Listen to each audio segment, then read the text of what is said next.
Hello, Moondrop. Welcome. Welcome.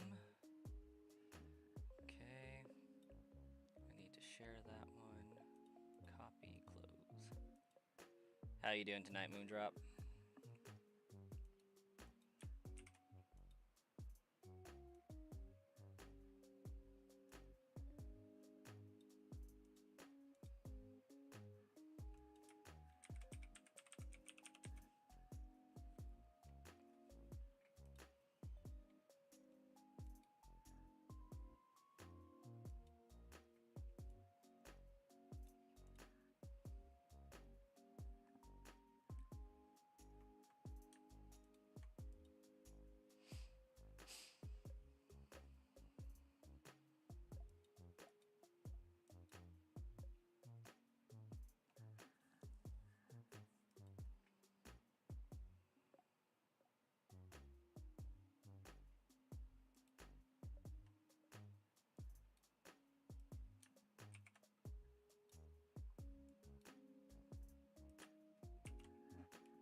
You're good, but still also tired? I'm doing pretty alright. Just finishing up a few things here and there.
Alright, we're ready.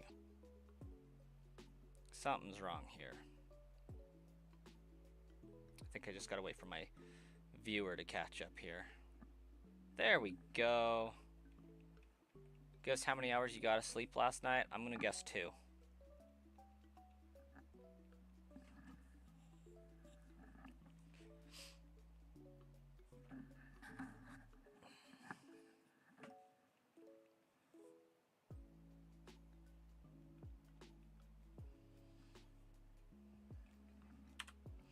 I'm also fairly certain that I didn't end anywhere close to 1643 hours last night, so I'm gonna go back and check where I ended off on my stream.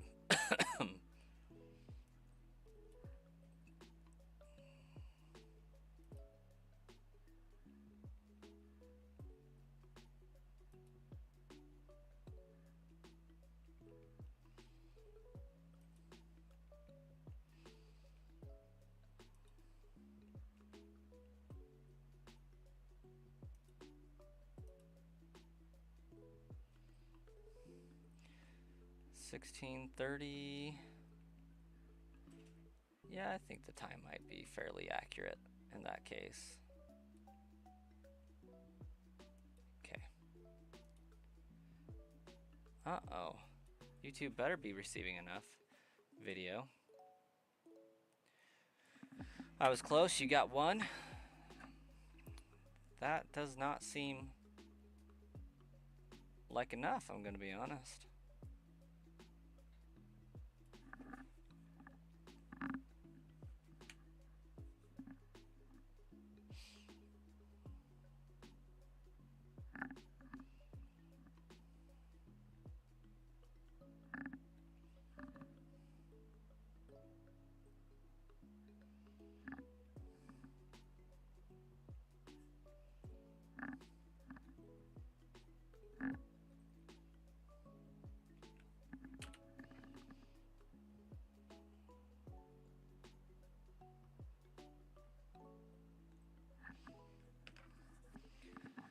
But I remember the days where I could get away with 1 hour of sleep and be just fine in the morning.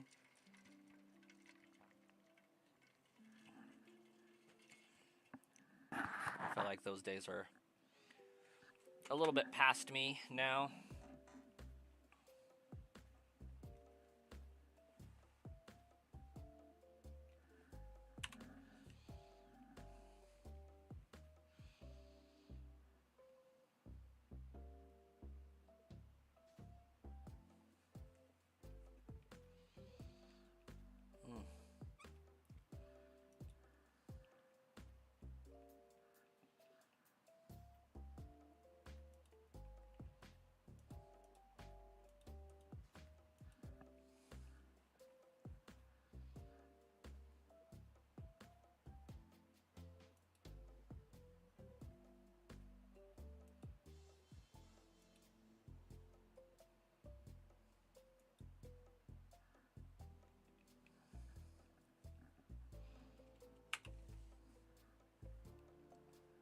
I should really try I'm a Blissy's easy starter strategy, but right now I'm too committed to this.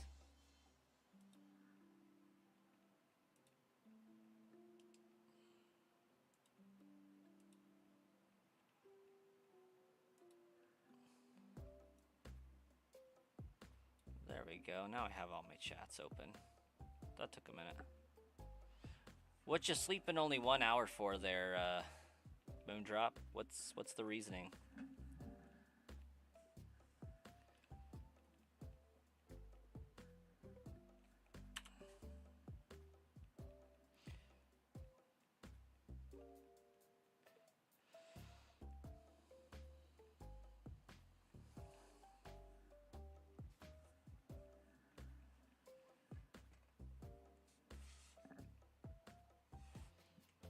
Don't know. You went to sleep at 12 a.m., then you woke up at 1 a.m., but didn't feel like going back to sleep.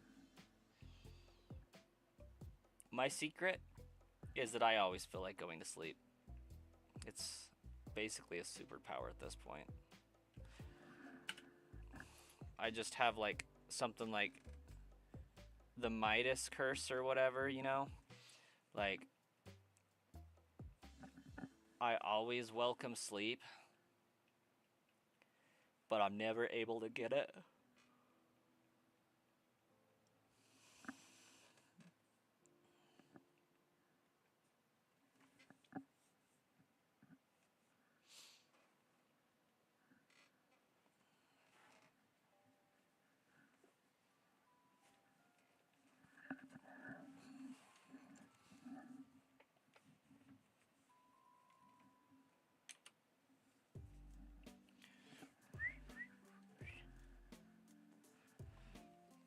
Okay.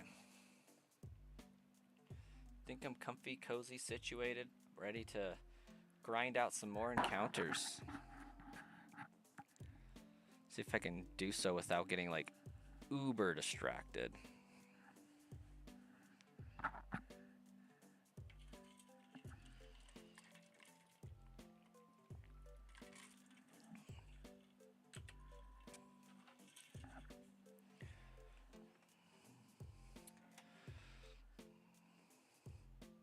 So, Moondrop, if you didn't go back to sleep and you were up at 1 a.m., what'd you do for the whole night?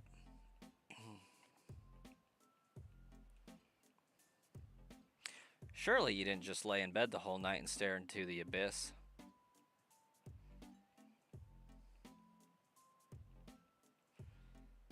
I think it would have started staring back if you did that for too long.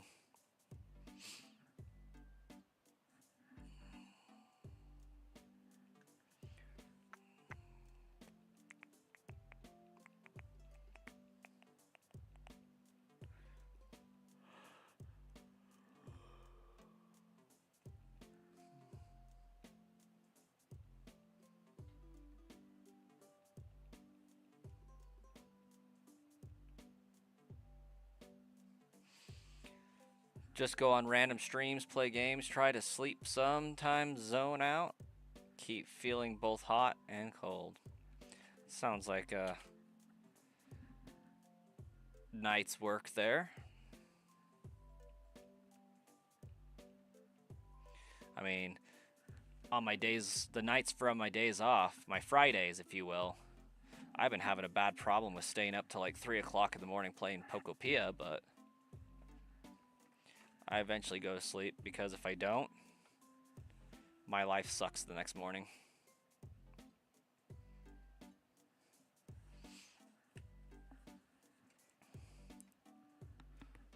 My toddlers don't care what time I go to bed.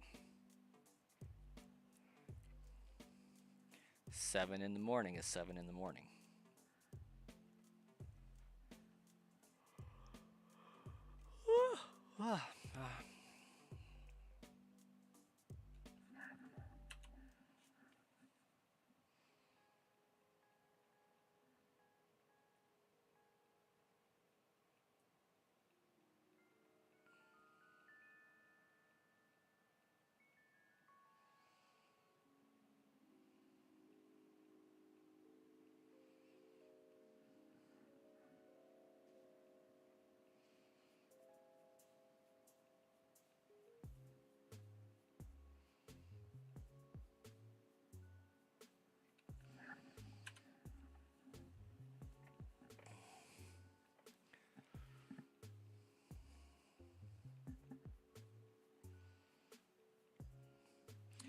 In other news, if my estimate is correct, we're about 1/6 of the way there.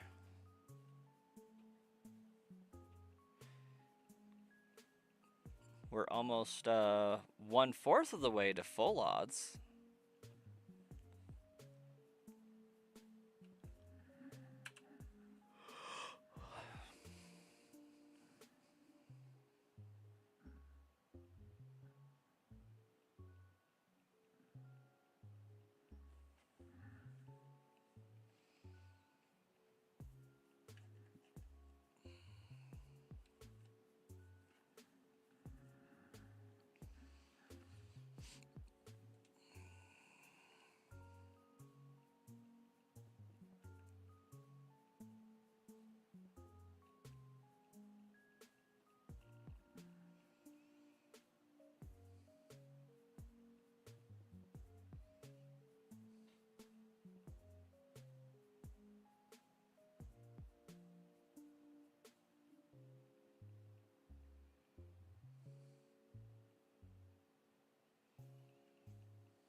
So the random streams that you were hopping on, Moondrop, were they all Pokemon streamers? Or just really random streams?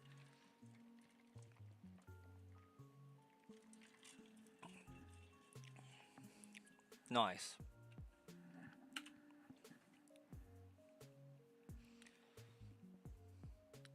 I wish I could stream all night.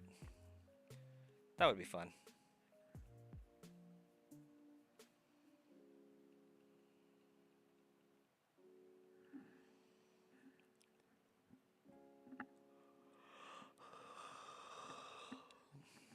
Yawn City, man.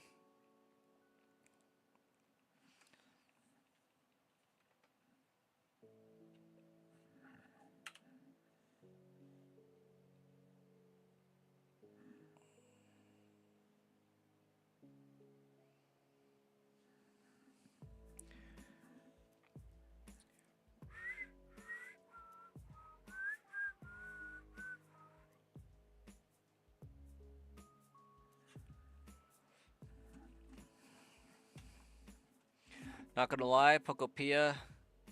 Wait, why is so Pokemon Pia liked? It's not that great. Sonic Kirby plus Minecraft plus Animal Crossing plus Pokemon. Pokopia is actually really great.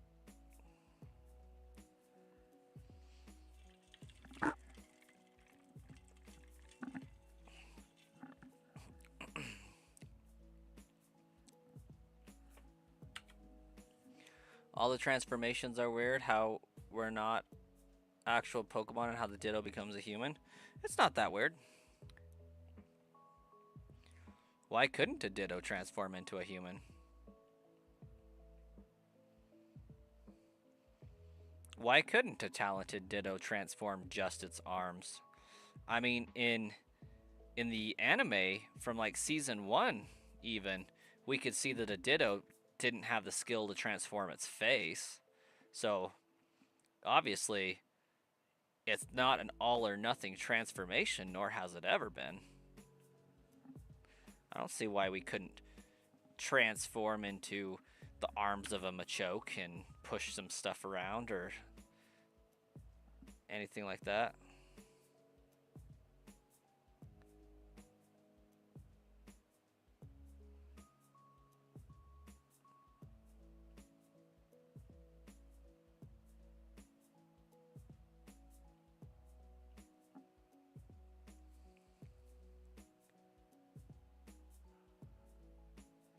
What do you mean? Because there were humans around them.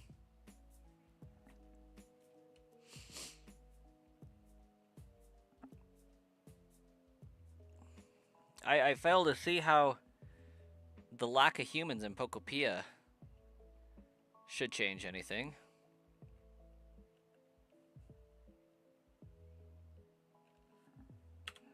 I mean, when it comes down to it, it's a pretty ingenious way to unlock progression.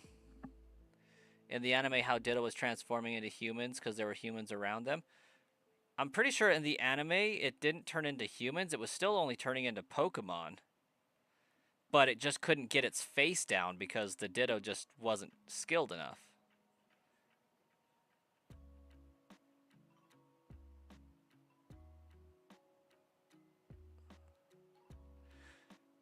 I mean, as far as game mechanics, yeah. You know, you have to have the Pokemon in front of you to transform into you, but the anime makes it very clear that it doesn't have to just transform into what it sees currently. There's some memory elements involved. Ditto wasn't Ash before. Ditto's trainer was Ash in that episode.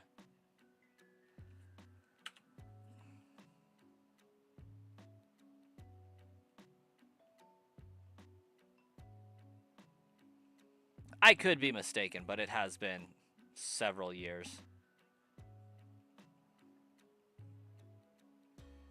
There could be an episode where Ditto turns into Ash. The one I'm thinking of should just be Ditto transforming into Pikachu, but having the Ditto face still, which this game beautifully calls back to, actually. This Ditto can transform minor parts of its body to accomplish tasks at will, yet it can't transform its face. That's why it has a Ditto face still, and I think that's a beautiful callback to the anime.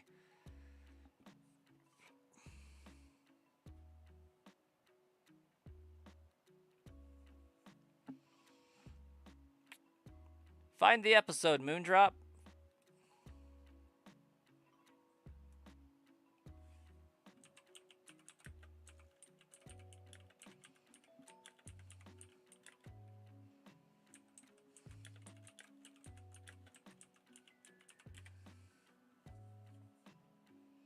Okay, there is an episode where Ditto...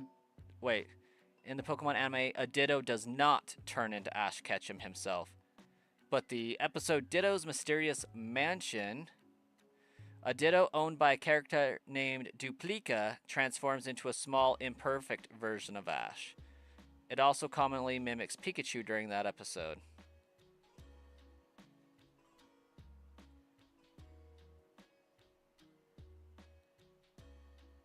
So yeah, it does kind of turn into an Ash, you're right.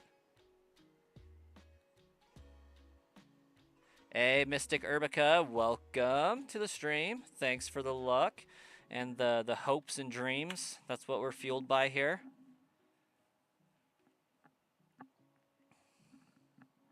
Also, welcome, Wiss, if I didn't say hi already. Hello.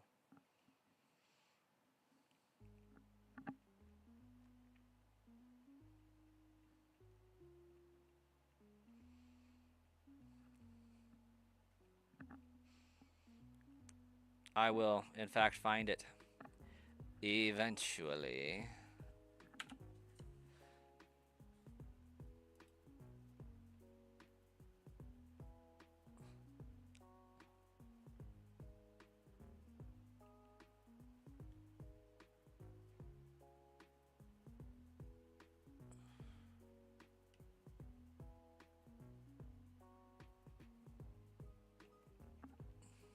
I can't find any references of that Ditto actually turning into Ash, but like I don't disagree with you.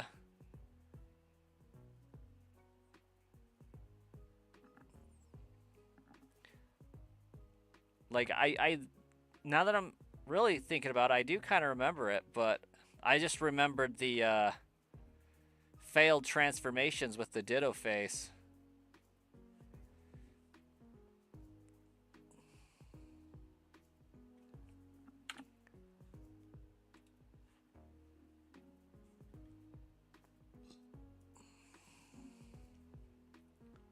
Everything is eventual.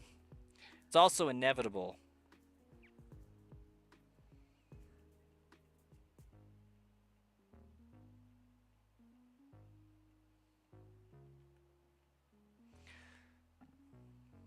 Yeah, I don't get why it's weird that Ditto transforms just small parts of its body to accomplish a task. I don't see any reason why, you know, lore-wise and Pokedex entry-wise, it couldn't do such a thing.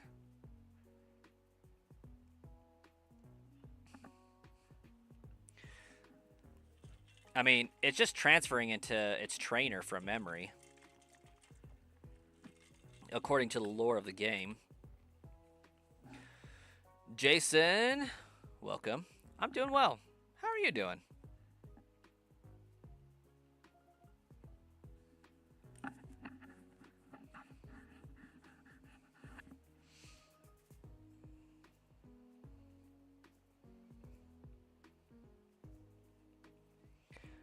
Glad to hear it. You do much shiny hunting?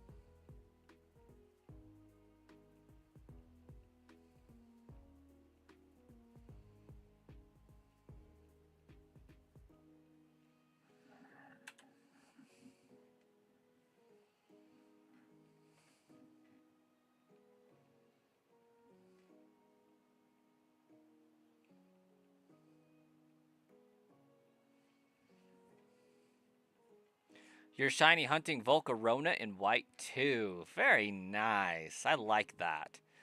7,178 encounters so far. That's pretty up there. Getting very close to them full odds. Volcarona's got a great shiny. And I love that you're hunting on a game where it's basically legendary, right? Like, it's got the legendary battle music.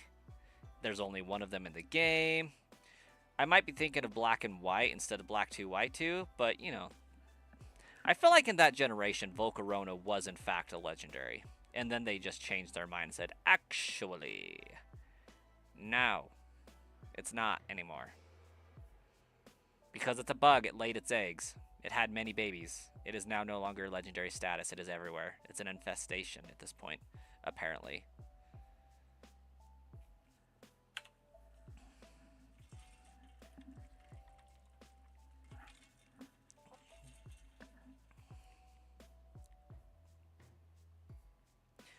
Kind of like how over time, Pokemon removed the extinction warning status from like Lapras's Pokedex entry to as a nod to all of the players that bred eggs in second generation to increase the Lapras population. I think in later generations it actually says Lapras used to be on the brink of extinction, but due to massive breeding, it is now thriving or something to that effect. Samantha, welcome to the stream. How you doing this fine evening?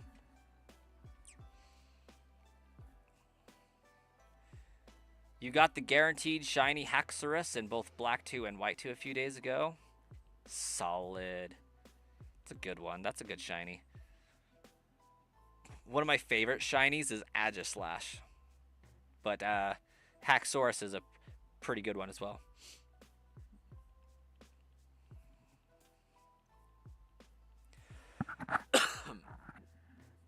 Can I find the golden Pokemon in Pokemon Diamond or Pokemon Black 2 on Nintendo DS?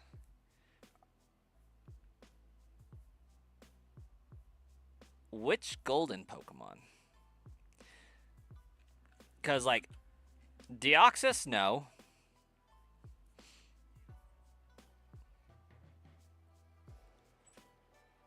If we're talking about Arceus, no. Kind of. Not legally, anyways. Or not without hacking, I should say.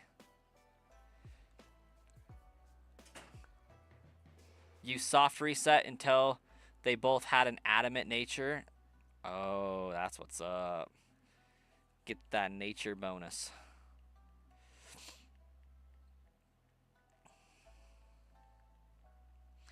Guess it depends, Samantha, on what you're calling the golden Pokemon, because there are several that are golden.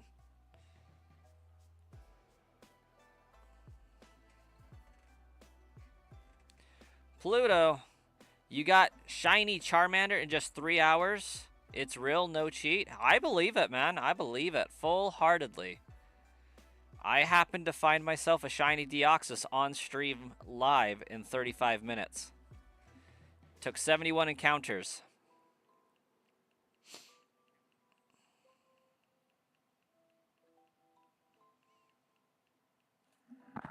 And I have a feeling that because of that, this stream's going to make us go the distance. Harder than Hercules.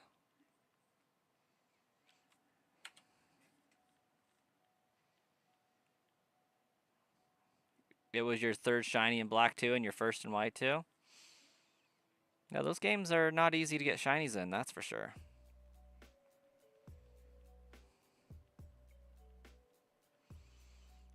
Maybe after my stream, I'll actually get around to making the horizontal video to go along with my YouTube short for finding Deoxys. That would be really lovely.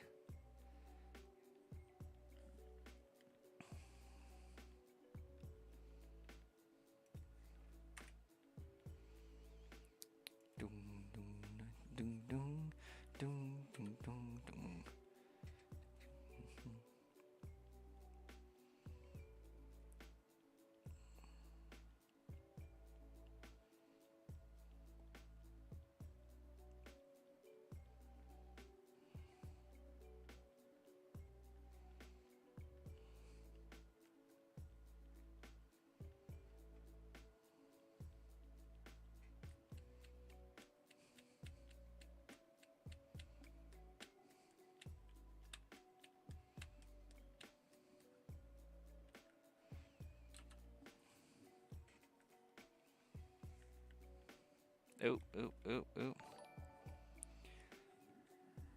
Aranin Olmos. Rico. Just subscribed. Thank you.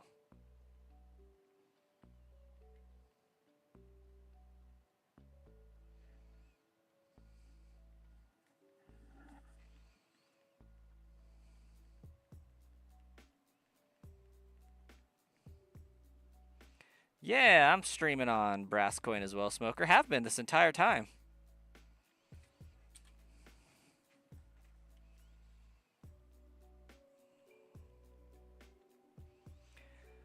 The other two were the guaranteed shiny Gibble for beating Black Tower and a random shiny male Jellicent you found on the way to that cave to get Shuckle. Okay. I don't know if I could ever bring myself to go for a shiny Gibble for beating the Black Tower.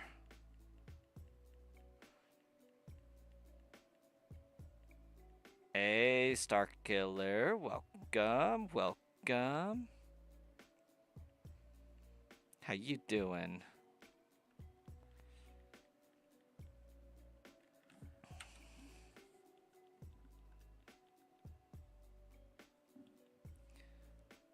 I thought I reset, but I guess I didn't.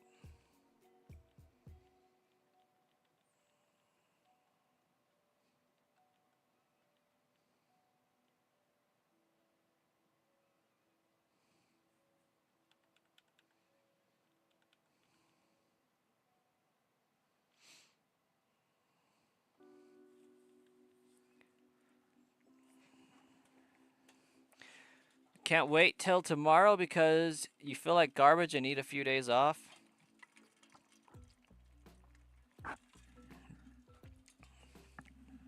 I feel that. It's kind of crazy.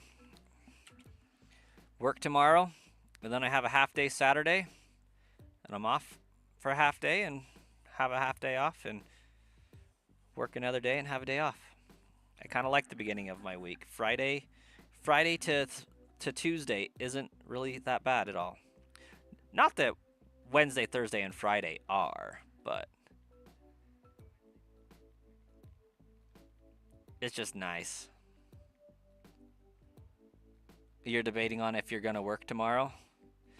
I mean, you're your own boss, kind of, right? More or less.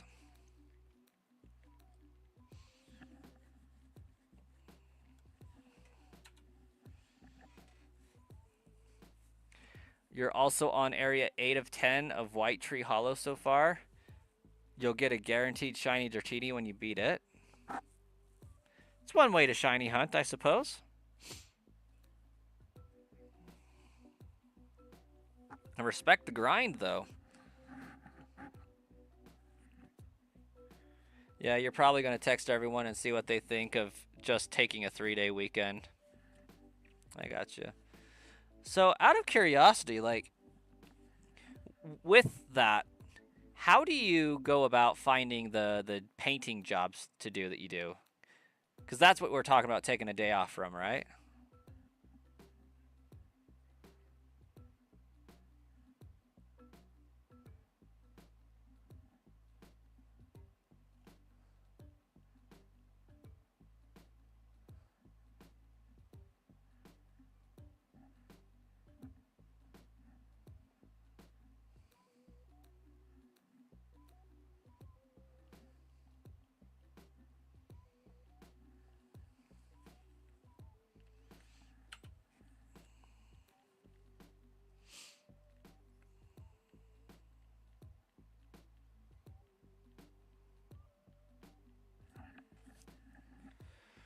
Realtors that you know, plus clients that you've had multiple businesses and a few word of mouth. Okay.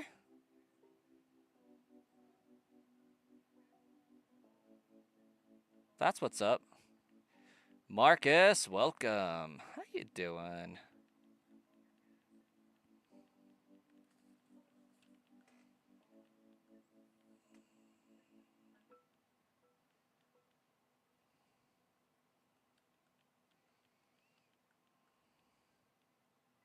Well, hello. Good night. Thanks for popping in. We'll catch you next time, I suppose. Have fun living life. Almost every house being sold needs paint. That makes a lot of sense, actually.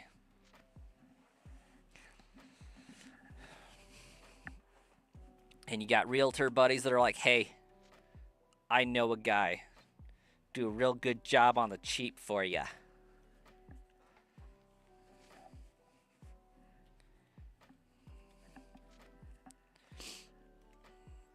I know a guy. Do a real good job. Do it nice and cheap.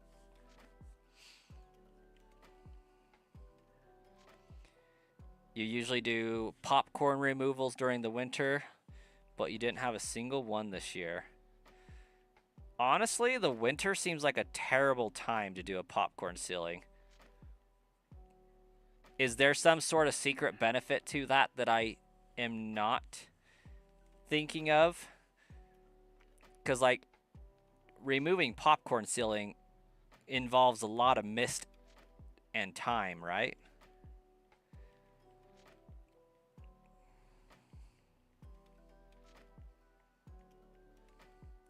Like, you spray it down pretty good, let it soak in, spray it down again, and then scrape it with like a trowel of some kind. Let it dry out and then fill in with plaster as needed. Sand it down, then paint it. I mean, I guess if you did it in the summer, it'd be hotter than heck, and then just be humid in there.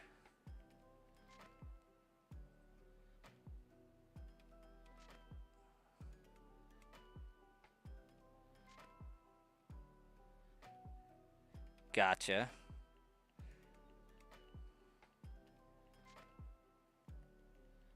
Gotta Dexter the room.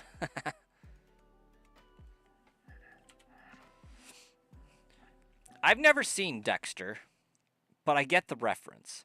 Does he ever get caught?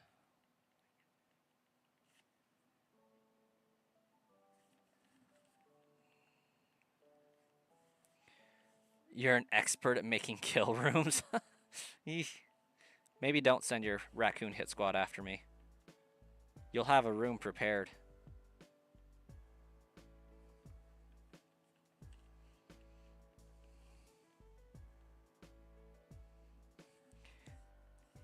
Do you ever make your cleanup look like a human to weird people out?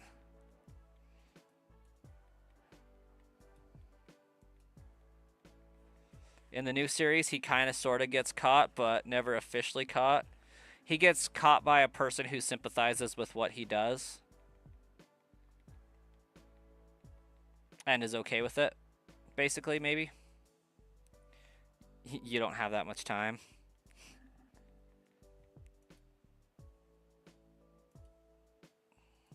I would have to. Mark, welcome. I have done many shiny resets. This is my 1946th reset.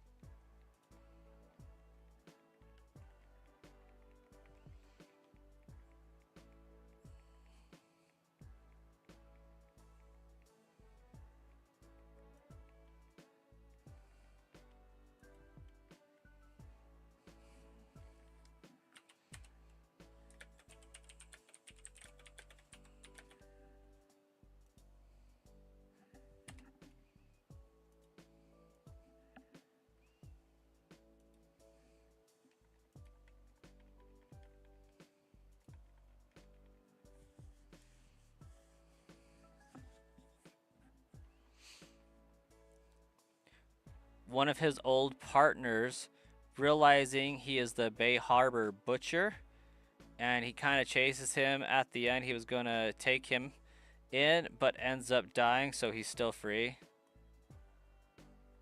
Well, that's one way to give some tension about almost getting caught and then not.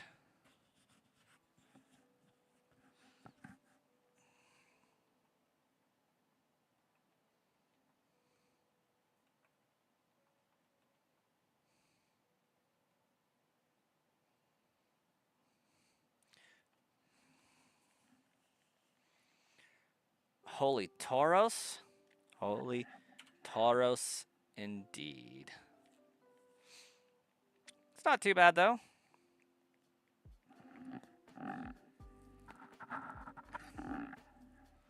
I've had worse. I have definitely had worse.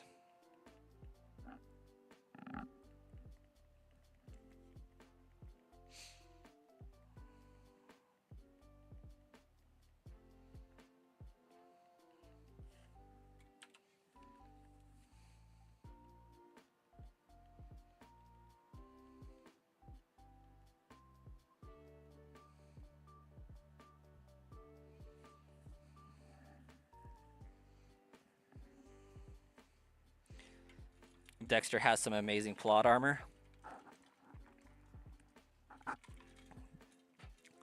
It is kind of like a terrifying notion, though. Having a forensic scientist be a serial person.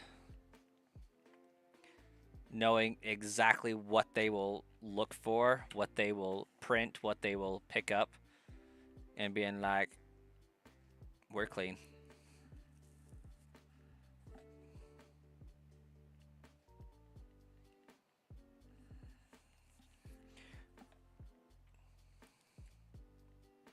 You don't think you have the patience?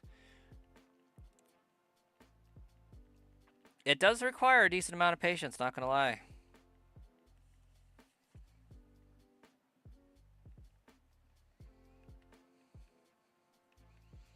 It's not a particularly skill oriented endeavor, but it does take patience, that's for sure.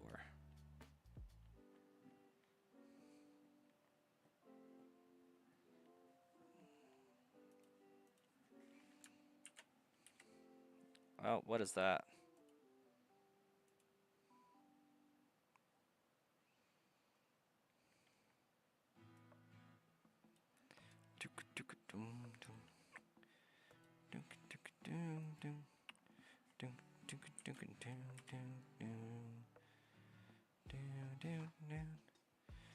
Apparently the guy who directed Dexter tried to do what Dexter did and end up getting caught, which is pretty insane. Oh gosh. It's over. Like the whole series is over, yeah? So like the entire show of Dexter was just this director living out his fantasies and then going for keeps, huh?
The originals, but you think it originally stopped because Dexter had cancer IRL, but one of the directors set up online dates and trapped a few people, which got away. Oh gosh. That's crazy. You think you're hyped for Daredevil Born Again? Understandable. I like the portrayal of Daredevil in the MCU so far.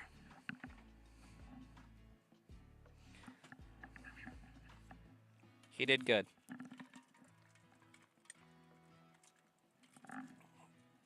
Canada, eh? That was a terrible impression, by the way. I didn't have enough Minnesota in the voice there. Had way too much Australia. Big Red Leg, welcome back. We are at 1,955 encounters, right? Meow.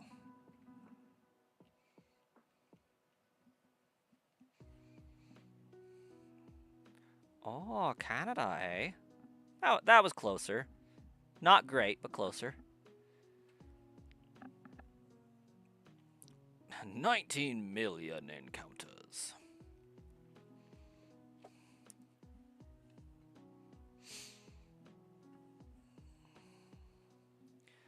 That would take so long. Making my way downtown as well.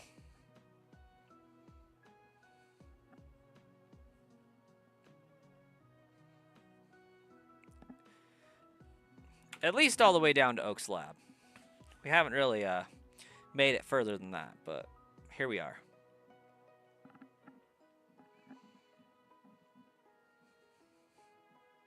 Making my way downtown. I don't know the rest of the words to this song. Do do do do do do do. And I miss you. And I need you. That was backwards, but you get the point.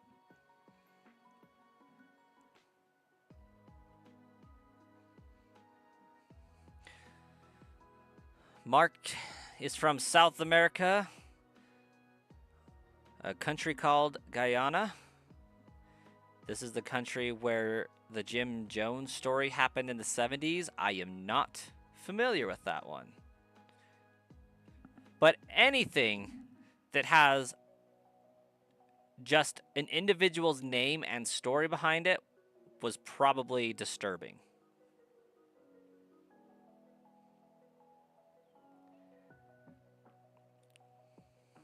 Jim Jones story is insane. See, that's what Starkiller's saying. Yeah. If it has a first name, last name, story, it's going to be wild. Because, like, nobody ever says, you know, have you heard of the Michael Jordan story? An inspirational tale of perseverance? No, that's not how that goes. It's usually like, yo, that insert name story was tragic. He likes his Kool-Aid. Pretty crazy. That one guy took out about, whoa!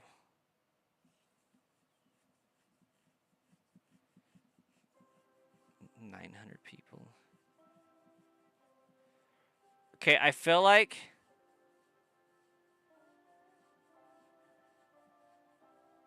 I don't understand the reference. I feel like I'm missing key plot details here.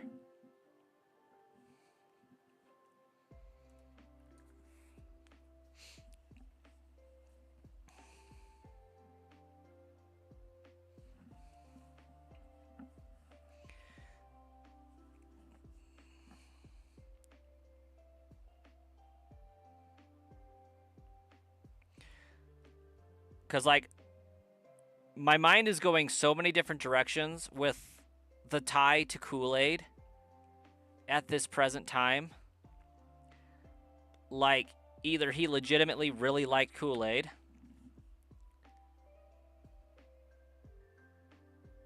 oh, okay.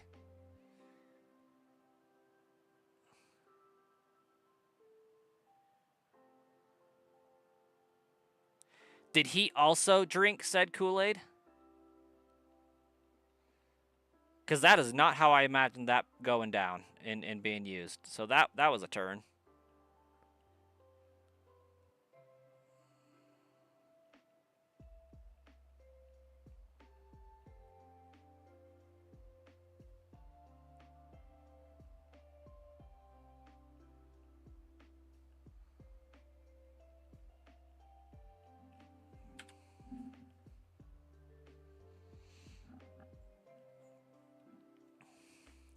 Because, like, I don't know if this is worse or not, but, like, Starkiller, my mind went to, instead of poisoning or anything like that, either he just had a really bad habit of busting through walls, and that led to the deceasement of 900 people. My second thought was he offed them and drained them of their fluids and put them in a giant Kool-Aid pitcher. But, like, what actually happened wasn't even a thought in my mind. I'm like, what is the reference to this Kool-Aid guy?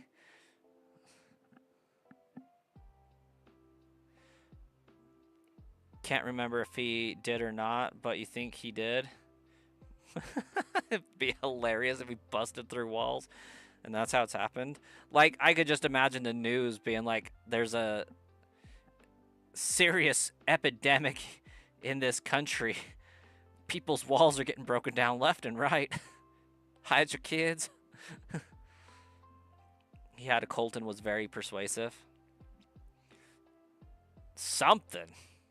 That's a whole nother level of persuasion. Like, he rolled a nat 20 on that, I guess. Professor Crab is now following. Thanks, Professor Crab. How you doing tonight?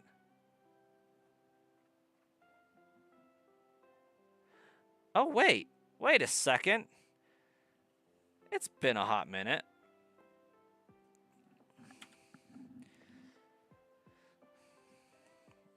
Hunting as well in the Lab of Torture.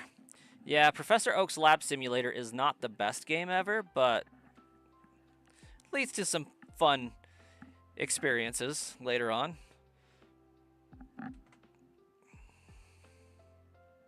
I just realized that somebody actually subscribed on Twitch earlier, like dropping some 250 over here.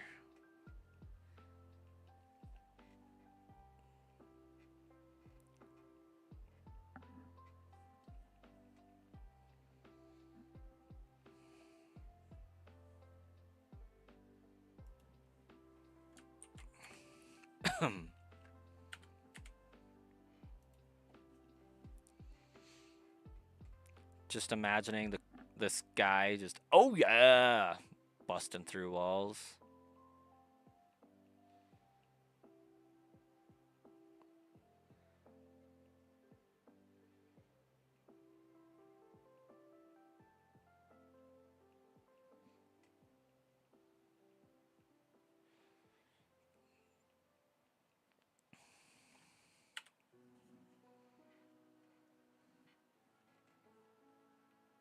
I should probably do away with Nightbot.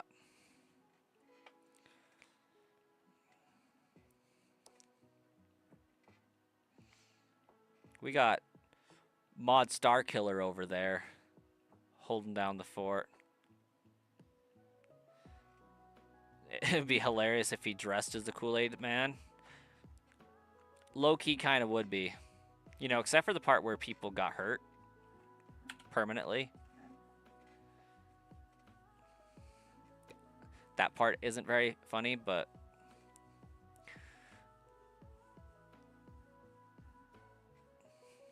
just imagine, like, the trial for that kind of nonsense. If they made it to such an event.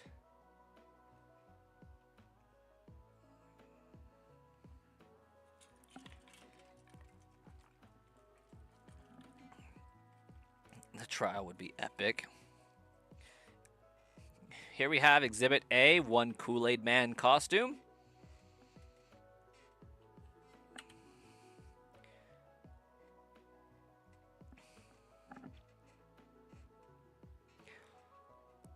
Yeah, Professor Crab. So I am streaming on YouTube as well. That's where all the comments are coming from currently.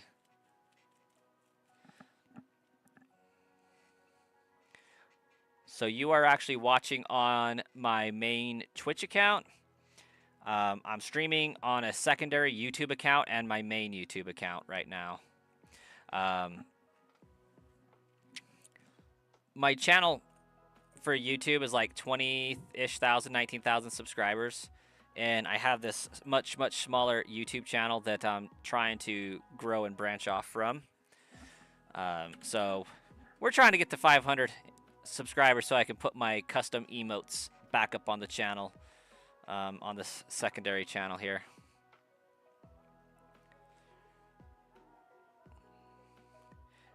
Basically the story, it's actually going to be Sludge Bomb Trainer, but that would actually be awesome. Sludge Bomb Trainer, all one word.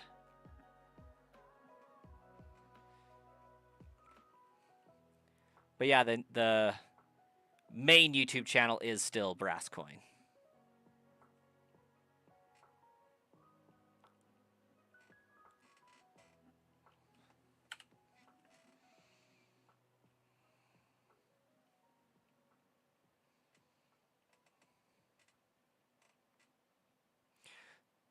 Texas Red Big Iron, the real me. The real me. It's got Texas in the name. It's an instant win. It's Professor Crab. I thought so. I lived in Texas for a little while. It was a good time. Lived a little up in Amarillo, a little in Lubbock, and a little in Midland, Odessa area.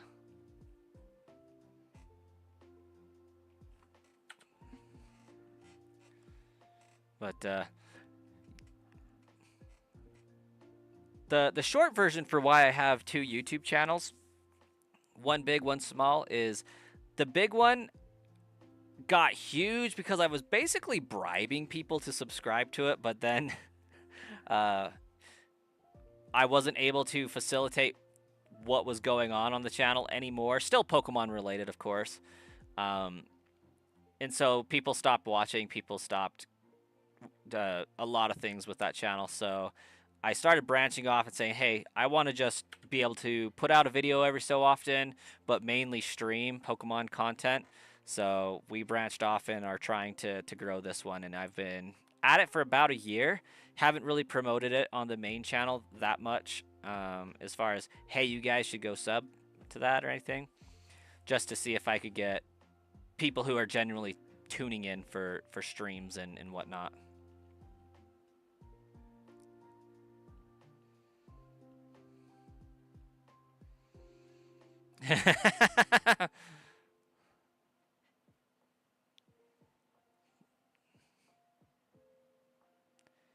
Big red leg and Texas red big iron. What are the chances?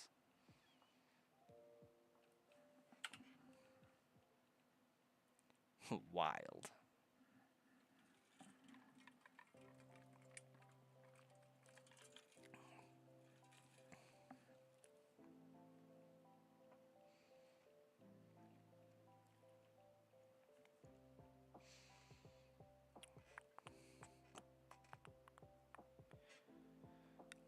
The middle of nowhere, Idaho. That's where I'm living right now.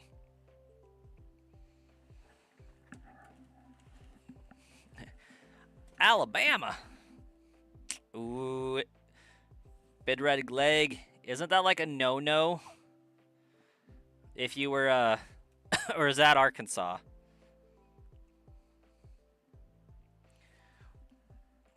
Okay, evidently it's not Alabama. It must be Arkansas I'm thinking of.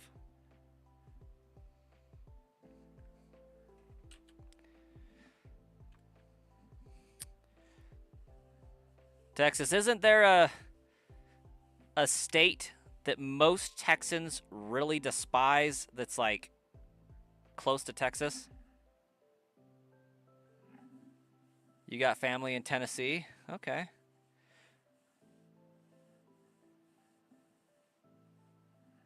I just moved out of Colorado a week ago. About a week ago.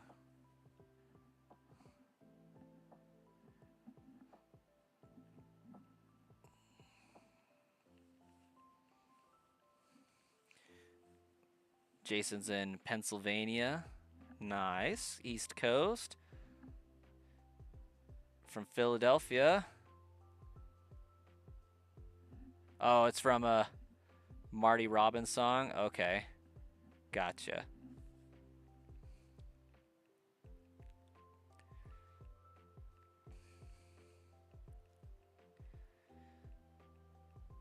I feel like, I mean, my time in Texas was short, but big football area.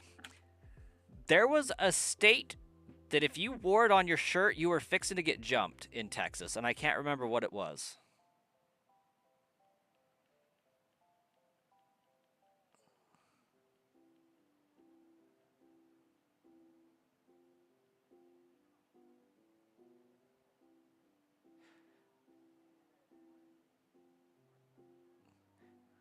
I've been to New York a couple times. 2, actually. 3 if you count the fact that I passed through it once on my way to Connecticut, passed back through it on my way back home.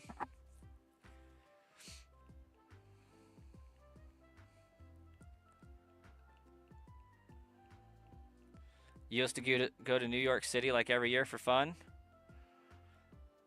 It fascinates me over there. Because, like, I'm from Idaho, and I grew up in Idaho, like, lived here, like, 30 years of my life. New York's wild to me. Was terrifying to drive there for sure. Me and my buddies, when I was like 20, drove across the country and went through New York and ended up going across the George Washington Bridge. 8 lanes of traffic condensing into 3 with no lights working, like just signals and prayers, is insane.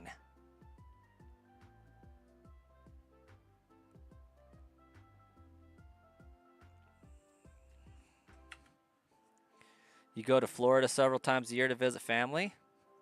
Been to Florida a few times. I think I've managed to be there about 3 times now. You're from the quiet, so city life is wild. Colorado Springs, yeah.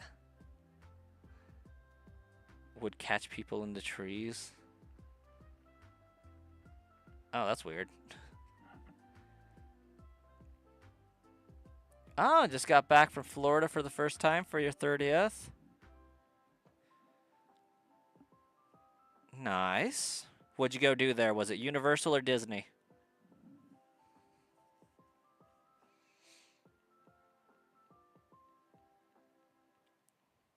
Because I'm pretty sure you didn't go for the alligator farm.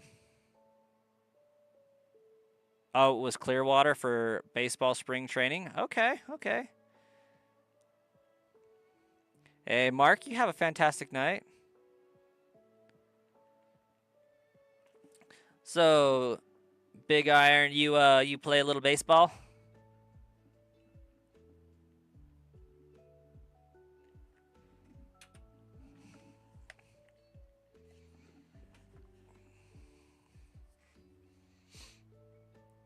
Used to, but love watching. Okay. I am a baseball pansy. I'll give you that much.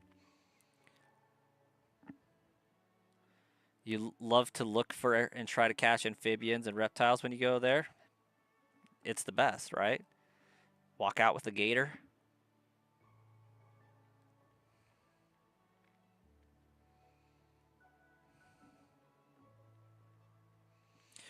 I haven't played on a baseball team since I was in the 3rd grade.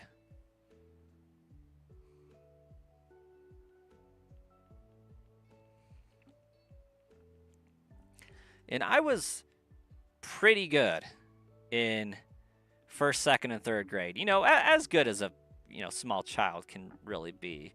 And I liked playing the game for the most part. But I had such a good hitting track record in 2nd grade that when we went to pitching in 3rd grade and it was, kid pitch instead of coach pitch, I swear up and down that the coaches had the kids target me specifically and not let me hit the ball. It was more likely that my batting window was just so ridiculously small that they couldn't throw accurately enough to hit it. But, like, I struck out once in my entire 3rd grade baseball year. I got on base every other single time, and I hit the ball 3 times. I was walked about 5 of those times. The rest, I got beamed with the baseball. I got hit like 90% of the time when I went up to bat. So I didn't do baseball my 4th grade year. That was not a fun experience.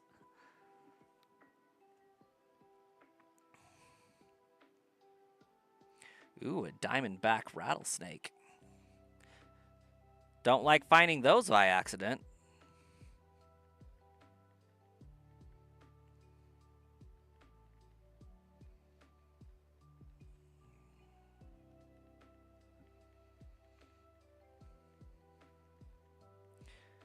Been to Arizona a few times. Never saw any cool snakes. I would not recommend finding them. But hey, if you go to Sweetwater in I believe end of March, there's the Rattlesnake Roundup, Sweetwater, Texas. That could be fun to go to. They like throw a whole freaking state fair around catching and rounding up rattlesnakes, milking the venom from their fangs, and they have scones, and it's like a freaking fair. And I'm over here like, no thank you, please.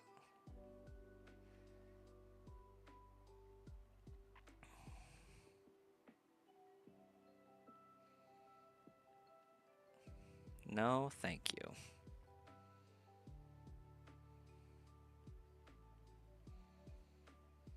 Yeah, I saw a few scorpions when I was in Texas.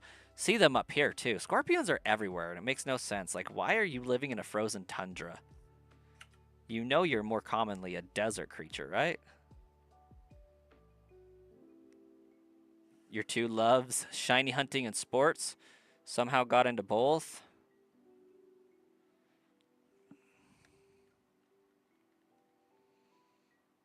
You know what? Now that you mention it, I'm very surprised we don't have a baseball-inspired Pokemon. Like, not just being a baseball, like a baseball player. You know how we got, like, Timber, who likes to build things and swing lumber around and all that? We got, like, Score Bunny that's loosely a soccer player. Why do we not have a baseball player? Like, the Japanese are baseball fans for the most part, I think.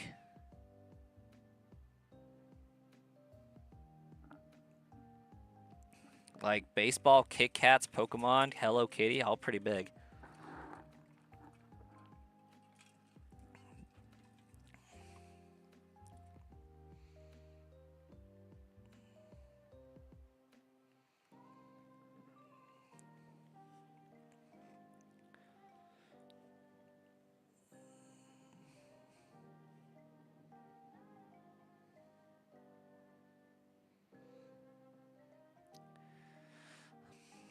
Well, as long as you didn't get stung, Jason.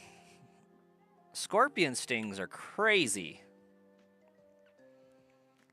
It was a crayfish, though? Oh, okay. There hasn't been a region set in Japan for a long time. This is true.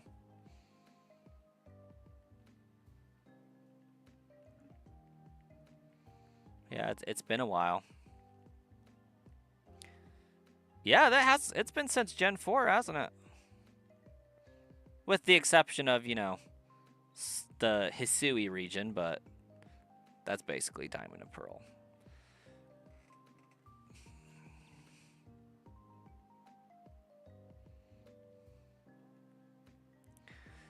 They could still do a region based on, like, Okinawa.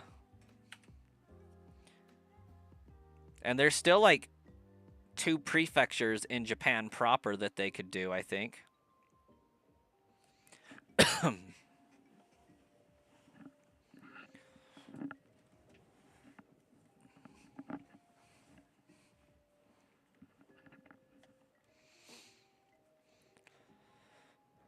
You'd like a New Japan region?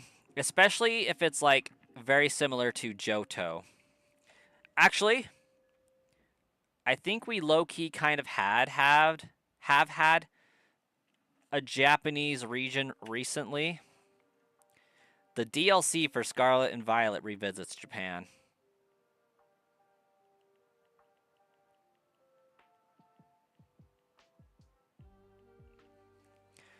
Johto had, like, a very cool old Japan vibe, and I love it. Yeah, Kitakami is an island off of the coast of Japan, I think.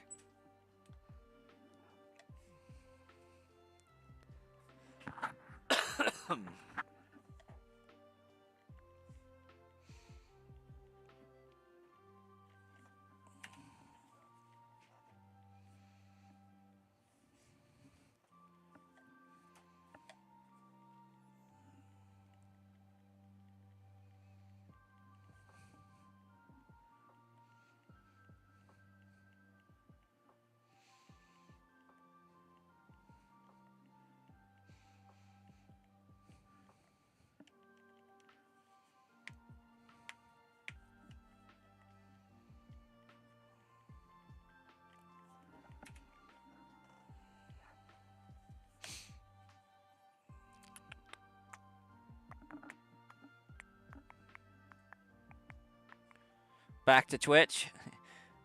You go. You're following random people who are hunting for Fire Red right now. Well, Texas, we'll see you later. Good chatting with you.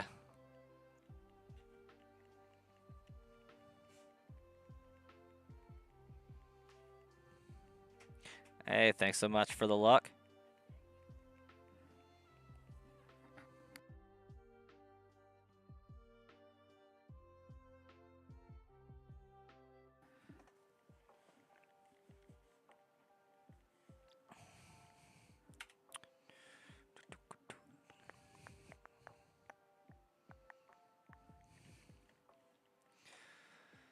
All right, we're coming up on 2,000 encounters finally. That was some lag on my game's part. That was crazy.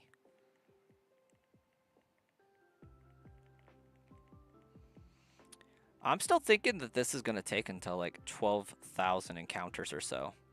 Like, with how easy Deoxys was, this one's got to be the one that gives me some difficulty, right?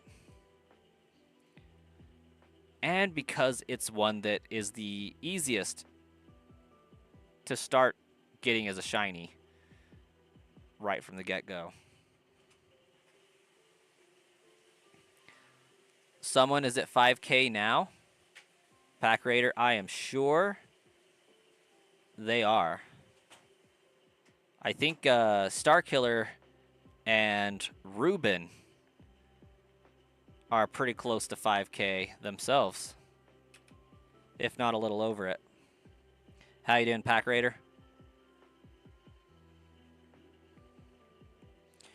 You've seen someone at 10,000 plus? Exactly. I think Sauce McGavin, when he hunted his, he was like at 19K or something like that. Alls I know is he had basically done a 9 to 5 Monday through Friday for about 3 to 4 weeks before he found his shiny Bulbasaur. And then within 30 minutes, he found his second shiny. So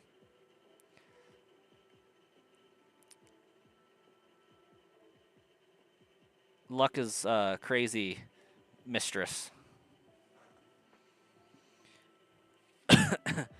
You try about 2 hours a day, sometimes more. That's basically what I'm able to put into it most days. But I'm hoping that tomorrow I'll be able to put in a little bit more time, get a nap time stream and a nighttime stream going on, maybe even a combination of the two. Not tomorrow, sorry, Saturday. I might see if I can entice my nephew to babysit my kiddos, hang out and play with them for a little while so I can have some free time.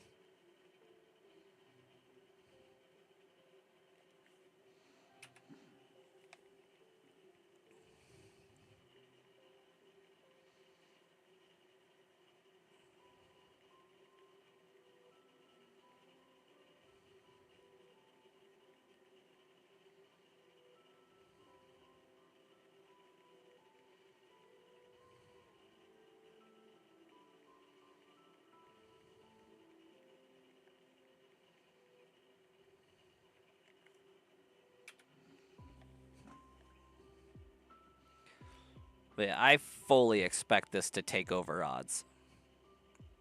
And I fully expect this to take me like 2 months to find, at least.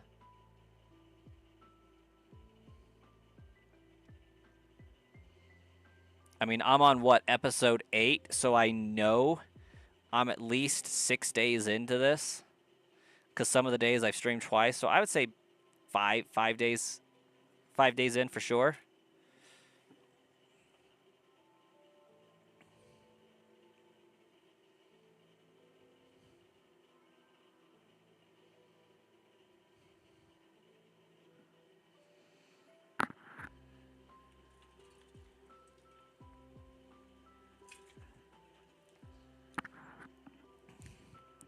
Same guy is hunting Chimchar and Platinum with 11,000 plus. I will follow it when I will find it when you're at sleep or when you're at work. You know what? That is actually how that works, Starkiller.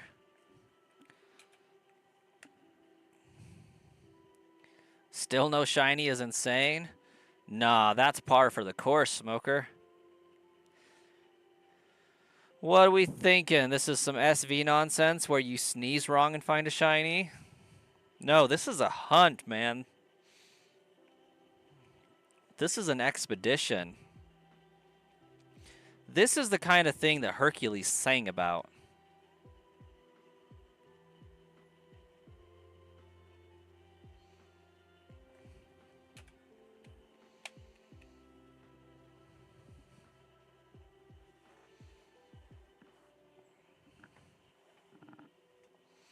What's my favorite shiny Pokemon? I think it changes from time to time. But my favorite shiny Pokemon is Aegislash. I got respect for Ray Ray, though. Ray Ray is a pretty dope shiny. Zigzagoon is like my second favorite. Specifically, Obstagoon.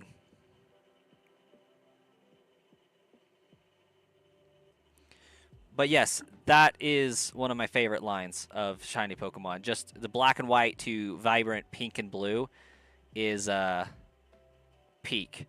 Like, I have said Obstagoon is my favorite shiny on stream before.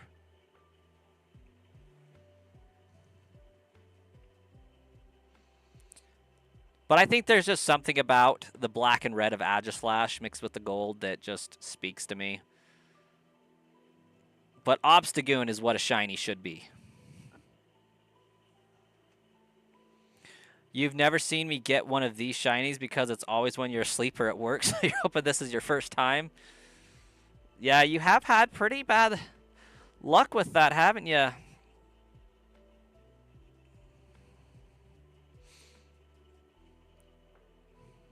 Then I feel like there was 3 that I found while I was at work because I was hunting off stream. You love shiny Zeraora. That is also a fantastic one. That gold in blue to white is awesome. Shiny Gossifleur, Johto Corsola, and Psyduck. You know what? Psyduck's pretty dope. Good old blue duck.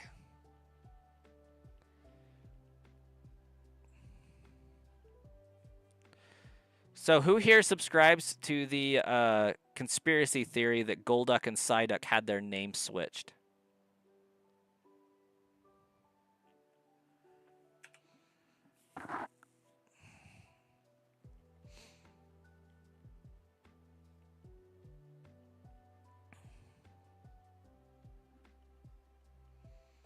Mewtwo and Dragonite got to be the worst looking shinies. I agree.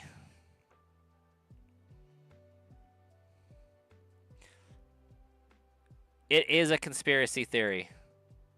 Maybe it's more of a fan theory. A lore theory.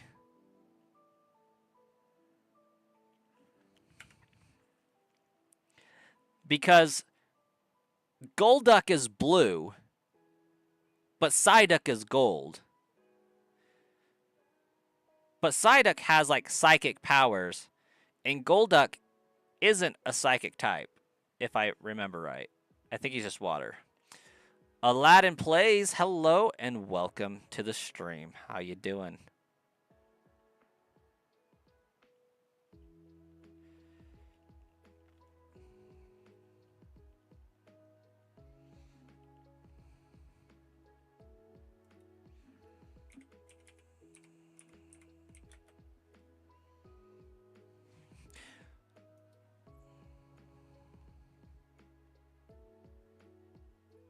Wait a second, is it? Yeah, it's just type water.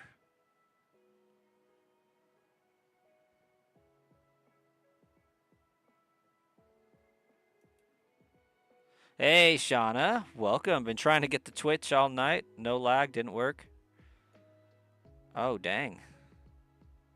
Oh, been trying to get Twitch to not lag. Gotcha. You've tried 75K, or sorry, 7,500 plus and still no shiny Charmander? Oh, you're halfway there, I think.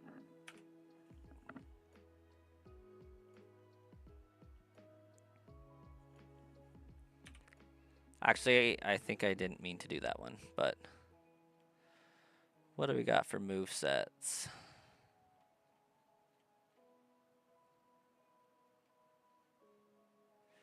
Yeah, because, like, it learns a few psychic moves, but not many. But it just would make more sense to have Golduck be gold and Psyduck be blue. And it's kind of funny that Psyduck's shiny is blue. Halfway. Yeah. I mean, it's not uncommon for these hunts here to go double or triple over odds.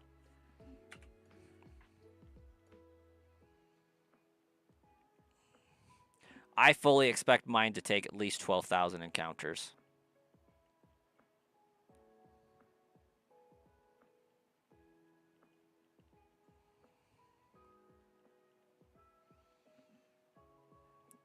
In fact, I'm banking on it.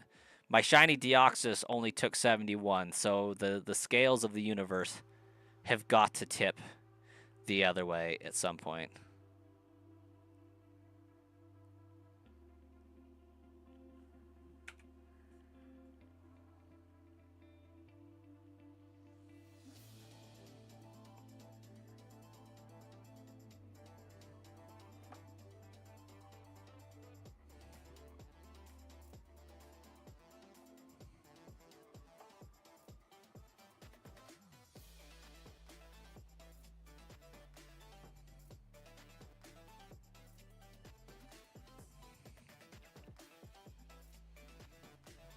Golduck has a horrible shiny. Yes, it does. It is terrible.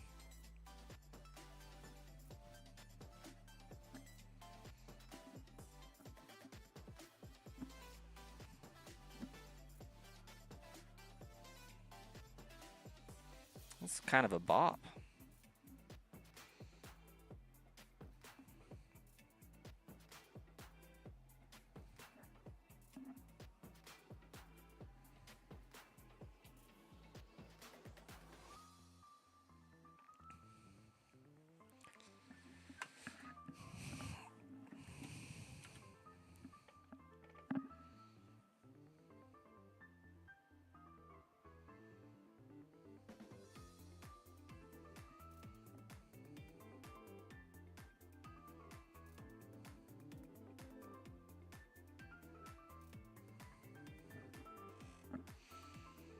Shiny Pokemon should be significantly different, and tons of shiny are pretty lame or just super ugly. That they are.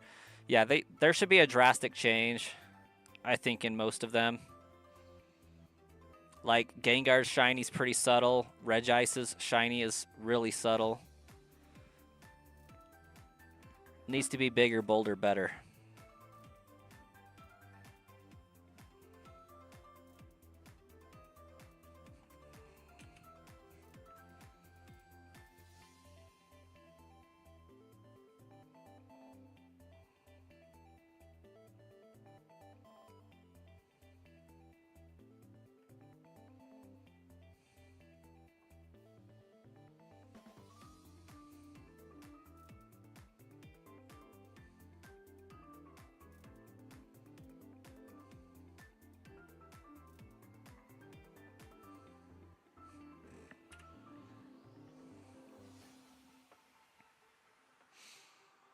Like, Regirock has a good shiny.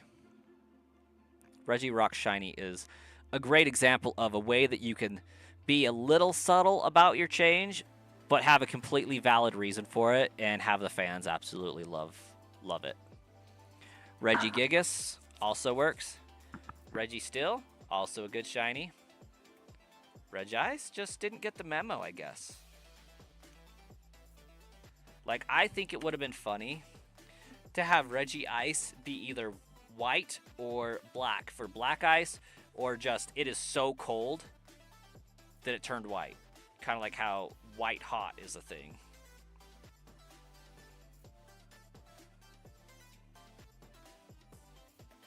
Or just turn clear altogether. That would be even better. Just so cold it's clear.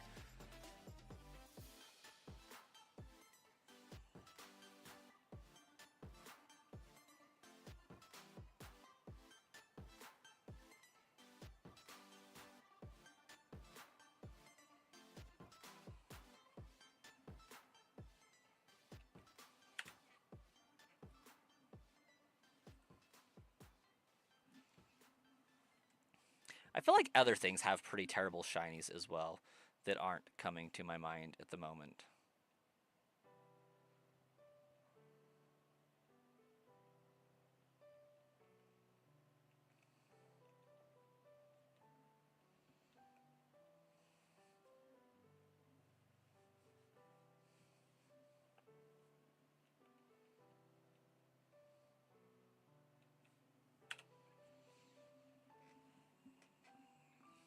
Ah, we entered our Zelda era.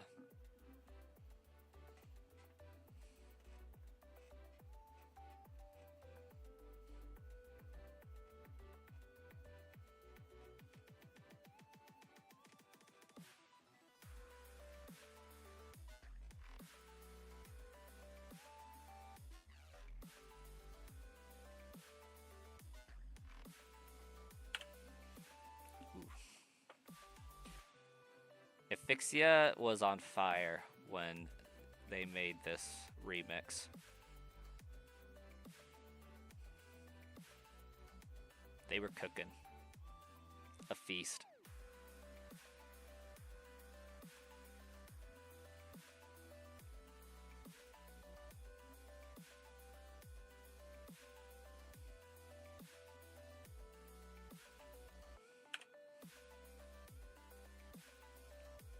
Slowpoke, Happiny, horrible shiny. I agree.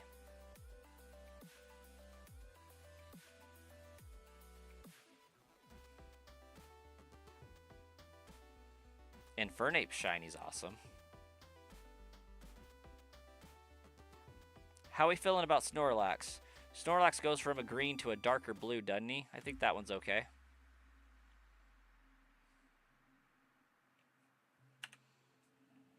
Like, I wouldn't say it's stellar, but, like, it's not terrible either.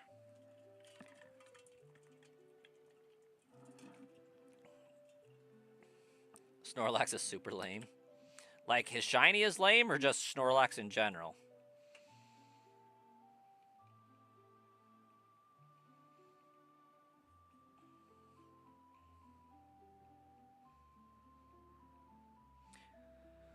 Riolu has a good shiny.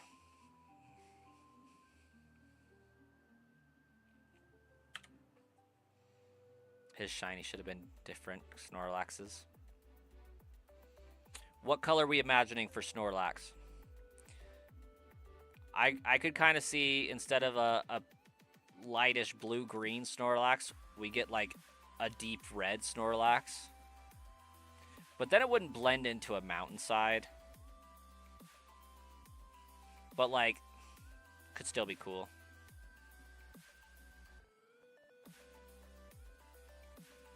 Probably moss green.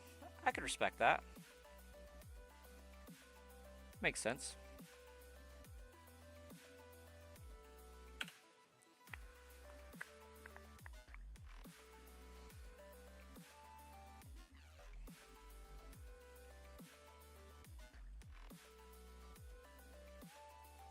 I hate Espeon shiny. I usually get roasted for that hot take, but Espeon shiny was not it.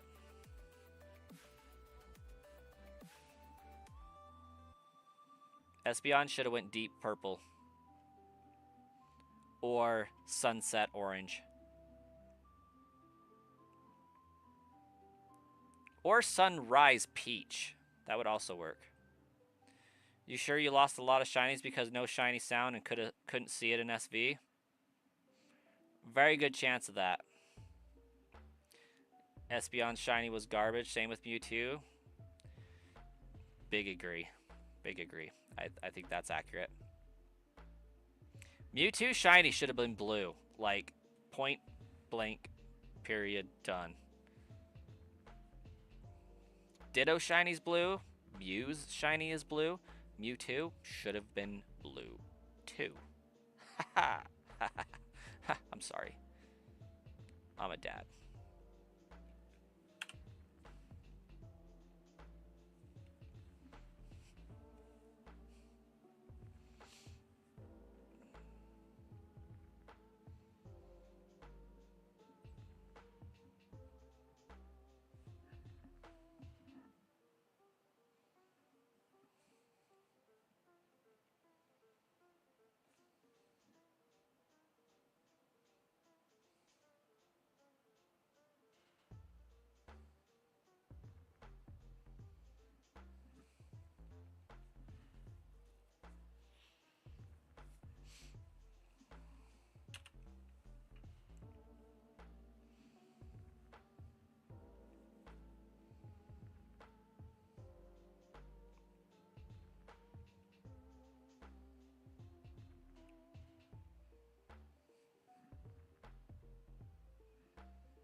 going to go on mute real fast and send a quick text here.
You've been hooked on watching Resident Evil stuff since the new game came out, and all the clips look really cool. You've never played any of those games, and you might just now. Honestly, highly recommend the Resident Evil games. What I don't recommend is playing like Resident Evil 4 and then playing anything else. I would play Resident Evil 1 or 2 first. And then I would probably go to maybe Resident Evil 7, 8, and 9. Jump back to 4.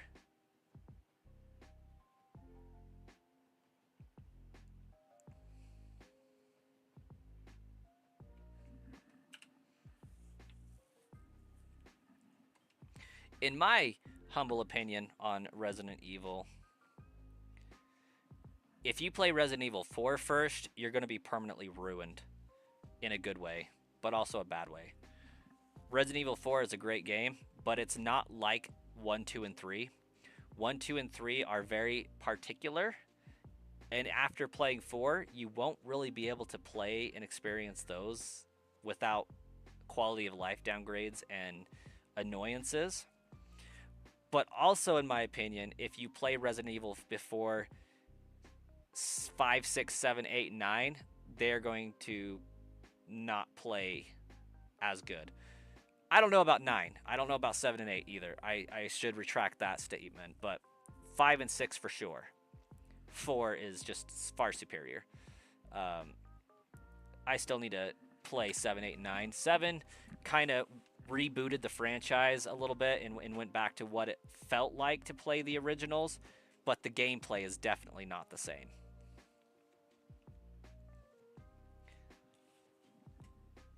You're thinking about getting the ones they just re-released and Requiem. Is Requiem or Requiem, is that the new one? Is that what they're calling number 9? Also, it could be really good. It looks like it follows Leon's story, but like I've only seen a brief image of it, like a very brief image of it, so I don't know if that's for sure. That is number 9.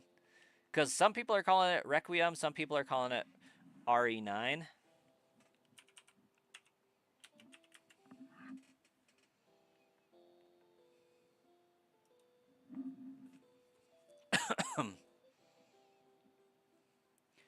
It's a survival horror game developed and published by Capcom. This is true.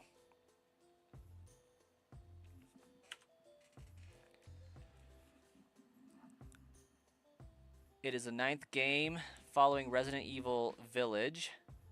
It features a new playable character, FBI analyst Grace Ashcroft. Ooh, that's not good. Who investigates a series of mysterious deaths involving the survivors of the Raccoon City incident with the aid of federal agent and returning protagonist Leon S. Kennedy. I thought so, but he's older now. I thought, like, I just saw the cover briefly, and I was like, that looks like Leon. You've been watching the movies and shows to understand everything? Oh, man. You know nothing. I'm sorry. Like, I mean that with the utmost respect.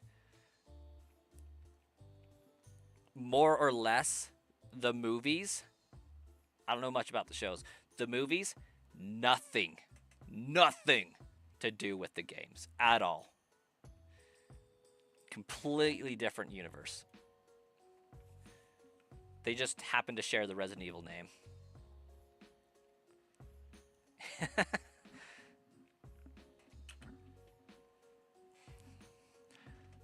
Yeah, following the movie storyline is like impossible.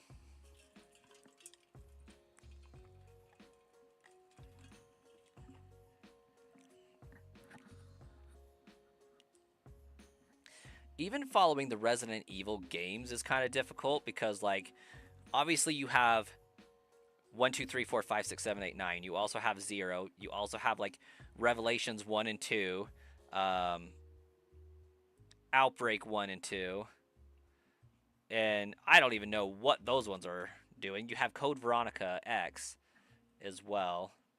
So many games in that franchise. And, like, I still don't think I've officially, like, named all the games. I'm pretty sure there's 2 spin-off series that I just failed to even remember.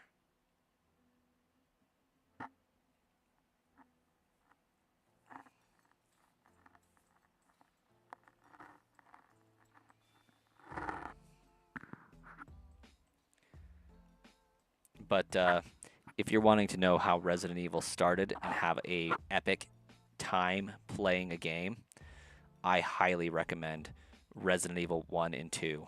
The problem solving in that is going to be phenomenal.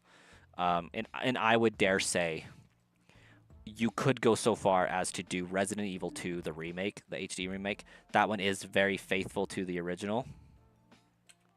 I thoroughly enjoyed playing it with the updated graphics. I can't remember right off if it follows the same camera view. I think it loosely does. Smoker, maybe you would know right off the cusp.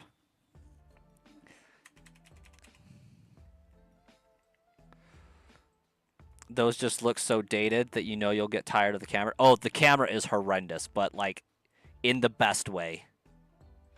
Like, the camera is what makes them a survival horror game. Because Resident Evil 4 and everything after it's so much easier because you can see where the boss is at all times. You can see zombies coming around the corner, all that fun stuff, because you can change your camera view. But having very restricted camera angles for your character, very low lighting, makes for the jump scares. Like, that's what makes it a horror game. Over the shoulder? Okay, yeah, so they fixed that. Then if top down slash in the corner, like a security camera, isn't your forte, HD remake of number 2. And I believe 3 has an HD remake as well.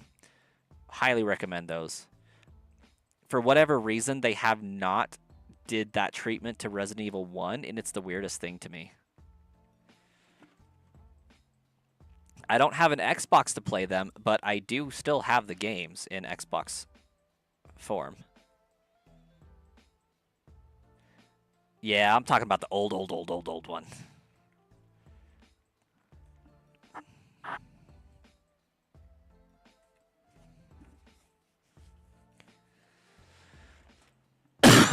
But it's good to know that the new one is over the shoulder, because that should get more people playing. But I haven't played anything after Resident Evil 5 because I think Resident Evil 5 is terrible, and I didn't hear great things about number 6, and I think that's why they rebooted the franchise with 7. Not like a full reboot, they just kind of took a step back.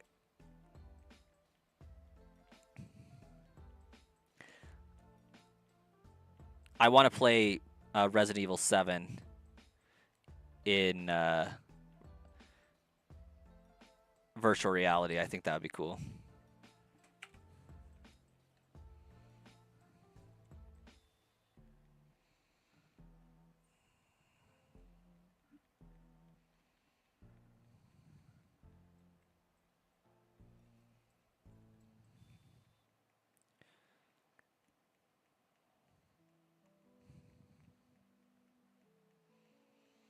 This is encounter 2026.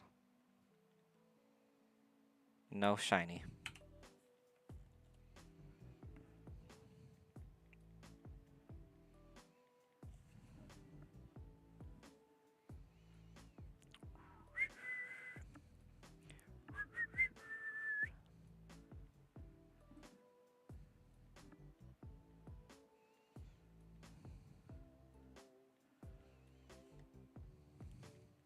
Hey, Shauna. Have a fantastic night. Thanks for popping in.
Although you're warming up now that the cat is laying on you. They like to do that. I have a cat that like has to be laying on you. Like it will not accept to the side of it has to like have its paws resting on you. I'm actually surprised it's not hanging out right here. Usually it's trying to get up in my lap while I'm streaming.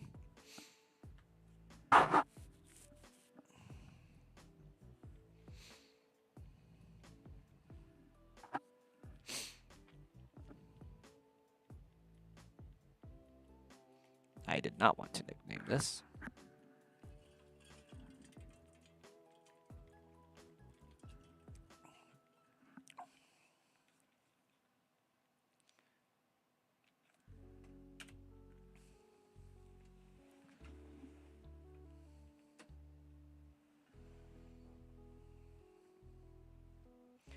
Ooh, we got a Twitch bot hanging out. Hi, Twitch bot. Nathan, welcome. Excuse your finest pardon.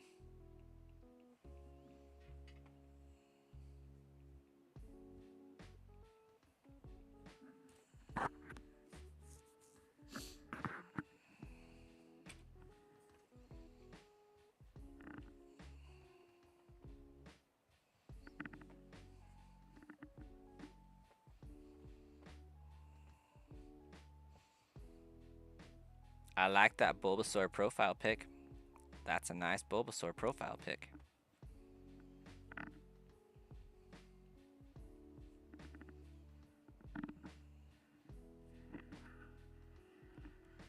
Oh, I'm catching it on my jacket zipper. That's what's going on.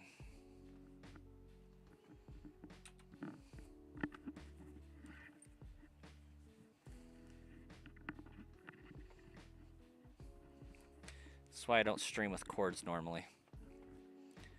They're annoying.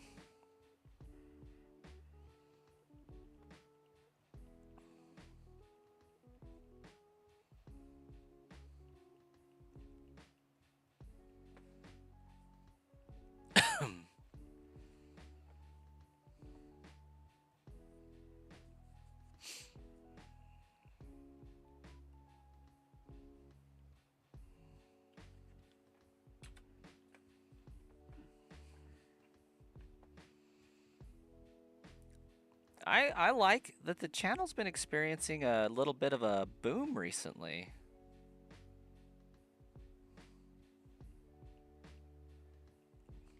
Pizza crust that the cat will no doubt sniff.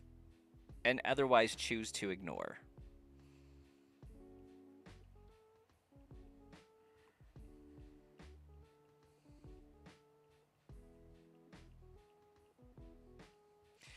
It's called consistency, you know? Understandably, the channel has been significantly lacking in consistency up until the last 2 weeks. Consistency goes a really long ways. I think it also has to do with energy as well. Been a little bit more motivated for the streams. Even though this is like a game I've played way more than Scarlet and Violet, I think in a large part it's still more exciting. The prospect of finding a shiny in this game is a challenge, not a given.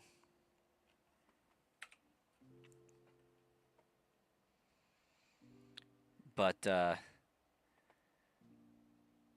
great part of it is consistency. Consistently streaming, having people show up.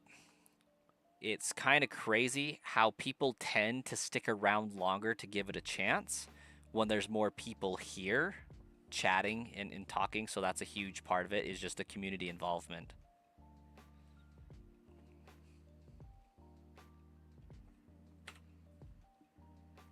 Because without the community involvement, I'm just a dude on the screen staring into space.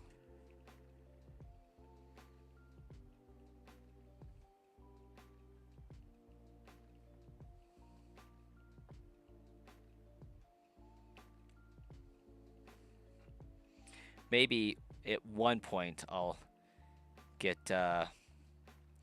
you know, better with improv, better with crowd work, and being more of a entertainer. But that comes with practice and with time. And having like a whole slew of arsenal of things to talk about. My problem is like, I just don't go a whole lot of places, do a whole lot. To have things to like just, oh, so this crazy thing happened the other day. And with my job right now, I can't really talk about a lot of it just because it's very protected information. Not like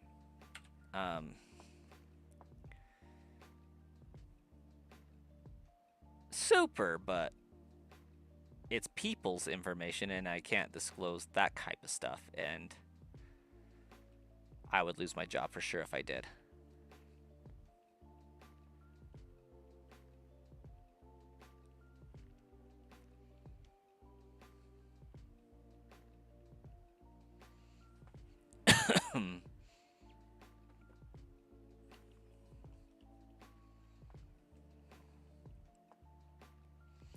So it's not like I have the, oh my gosh, this crazy thing happened at work that I can usually talk about.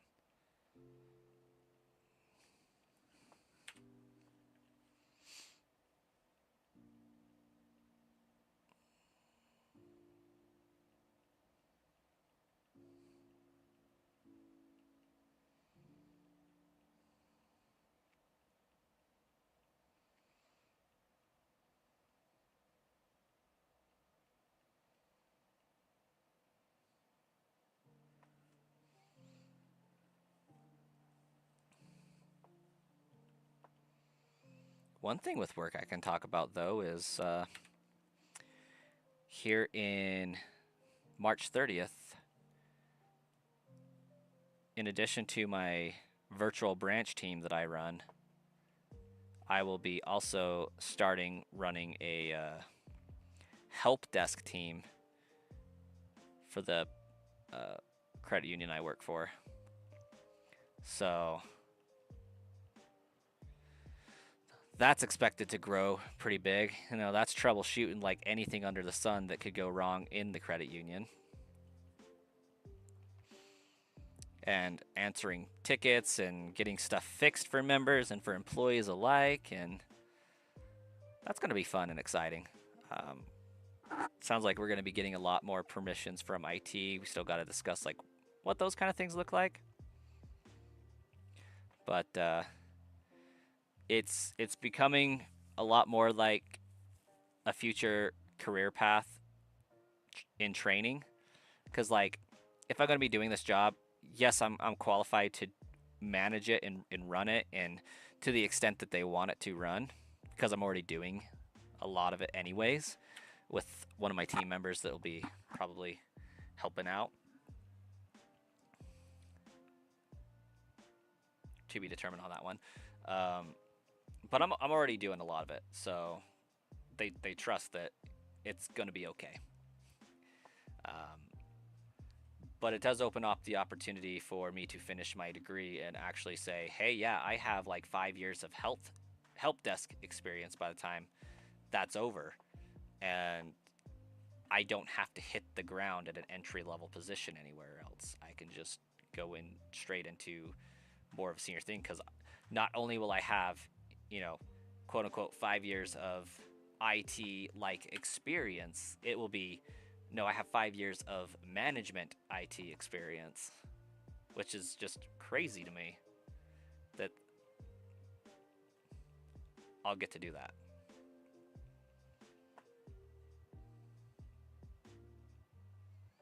My computer is lagging something fierce, so I do apologize if it is lagging for you guys.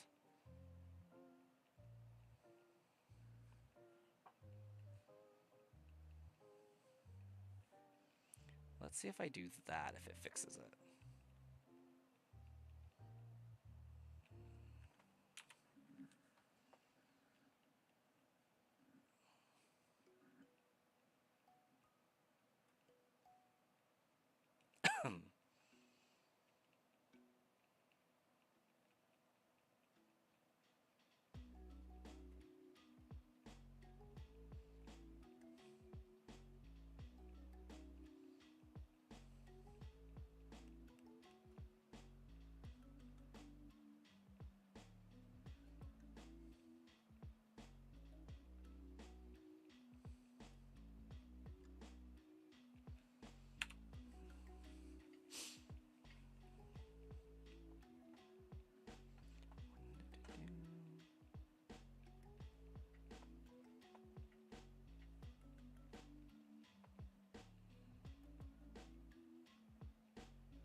All right, it is past 10.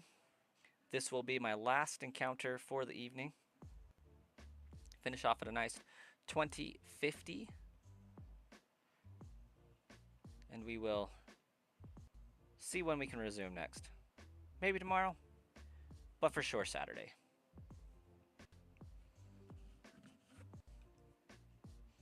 At some point Saturday, I should say. It better be shiny. It is, in fact, not shiny, survey says. Starkiller, have a wonderful evening as always. Enjoy feeding the raccoons and possum. Hopefully they come around. We'll catch you guys the next time we stream. Maybe tonight I'll actually get my Deoxys video uploaded, finally. We'll catch you guys later.